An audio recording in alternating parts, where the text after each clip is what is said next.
What if I told you, there's a wall so massive, it can be seen from space?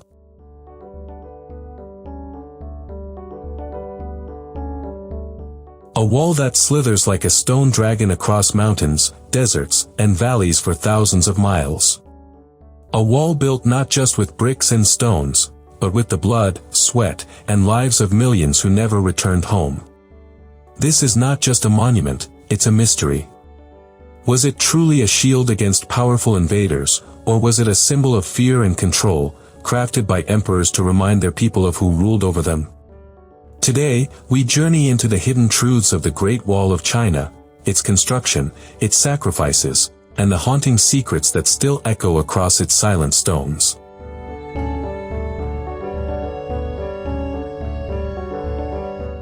With a length of 2,116 kilometers, stretching to the icy deserts in the west and ending at the Yellow Sea, this masterpiece of engineering is so long that if a person tried to walk across it on foot, it would take them 18 months. It is a military masterpiece that has witnessed thousands of battles.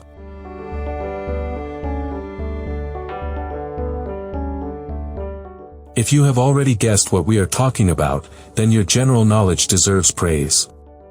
Yes, this is the Great Wall of China, one of the 7 wonders of the world, whose construction took nearly 2,000 years.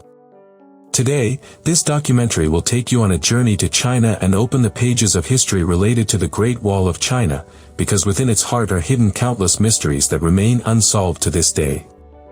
The Great Wall of China, which the local people call the Stone Dragon, is the biggest attraction for anyone visiting China. Reaching here from the capital city, Beijing, is the easiest. After a journey of about 1.5 hours, you arrive to ride on this stone dragon.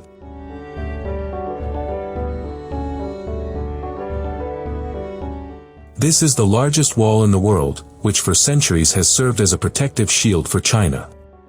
Most of its present form was built during the Ming dynasty. In history, its greatest purpose was to save China from regular attacks coming from the north.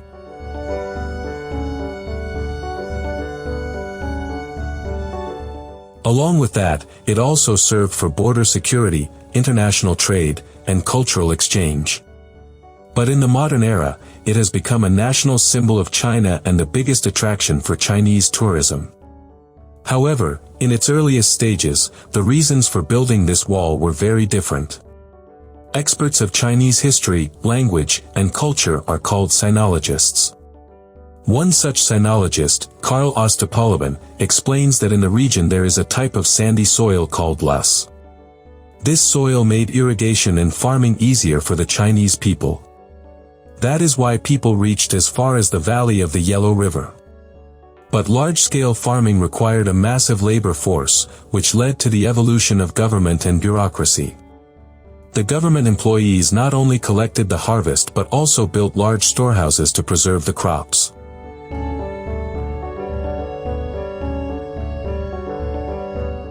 Protecting these storehouses became necessary. That is why cities were established around these granaries and surrounded with walls. The advantage of these walls was that invaders could not loot the grain, and the people were safe as well. In this way, different cities came into existence, then united, chose kings, and created powerful empires.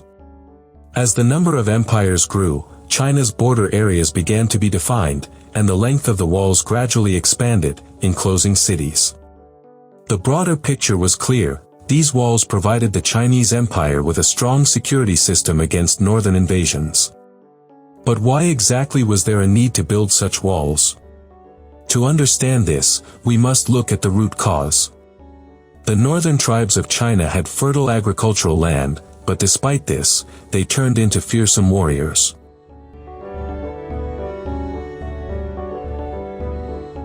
The main reason was that their region was extremely dry. The weather there did not allow farming to flourish. For this reason, the people of these tribes roamed with their cattle, and their way of life was entirely different from that of the Chinese. They were nomads, and to them, looting became the easiest source of survival. In every period of history, there are examples of nomadic tribes looting prosperous empires. The same happened with China. Whenever these northern tribes attacked, they looted, killed, and returned with riches.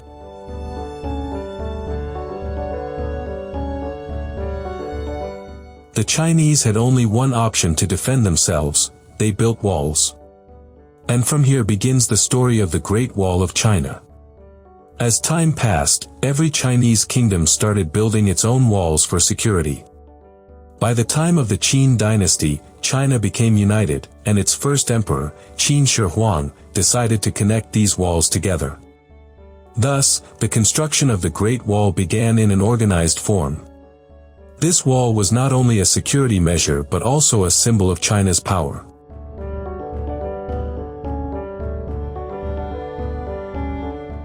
When enemies saw such massive walls, it discouraged them from attacking.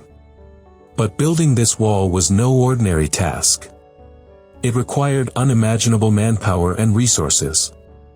Millions of laborers, soldiers, and prisoners were put to work.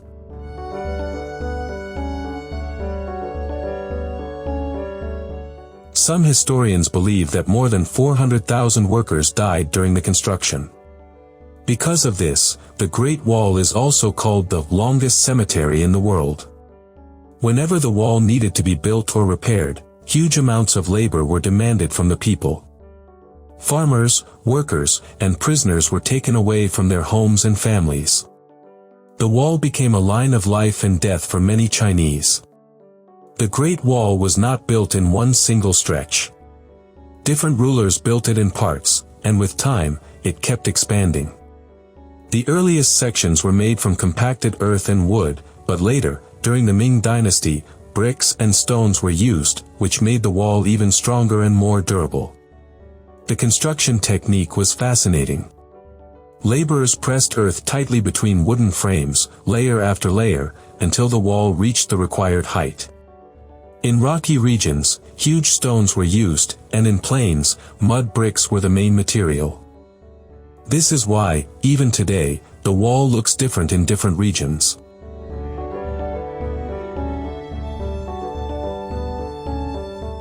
Some parts appear as solid stone fortresses, while others have almost vanished, looking like muddy ridges.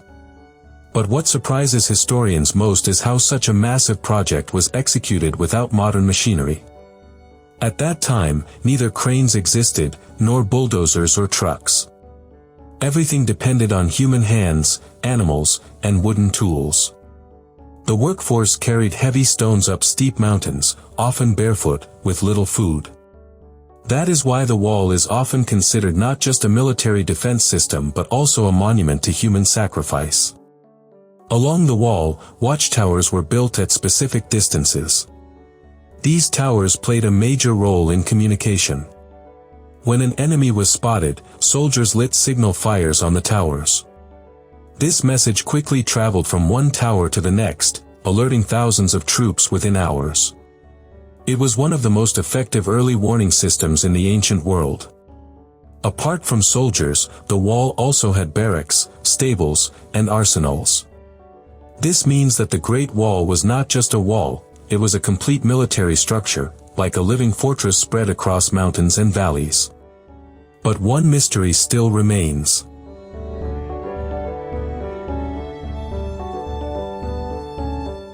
How much of the wall was really useful in protecting China? Historians continue to debate whether the wall was a successful defense system or simply a psychological barrier. The Great Wall was not just a wall of defense, it was also a statement of power.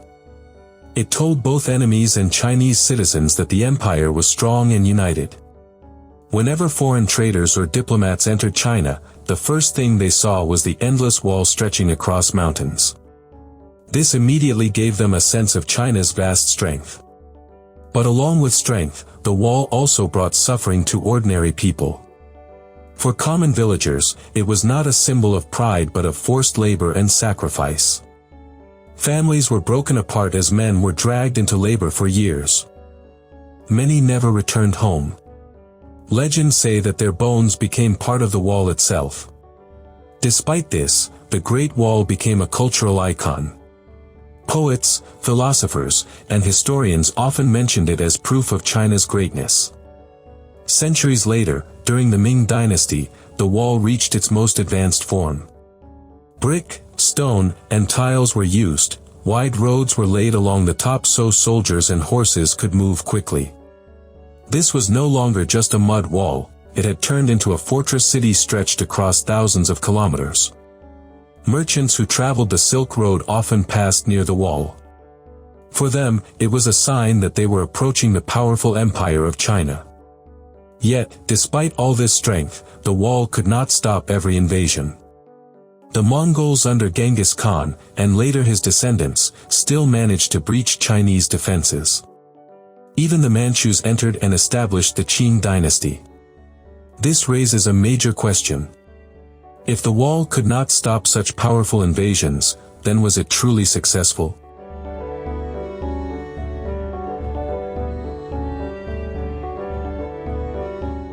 Some historians argue that the wall was more about psychological control than military defense. It made the Chinese people believe they were safe, while also reminding them of the emperor's authority.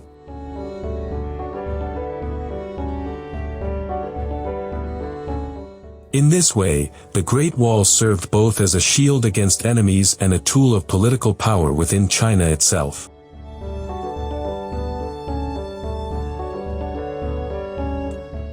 If you found this journey into the secrets of the Great Wall as fascinating as we did, don't let it end here.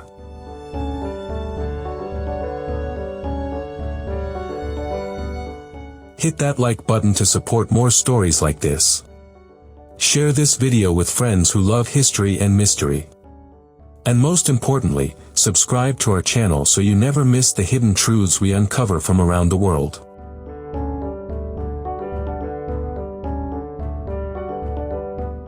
Your support keeps this journey alive.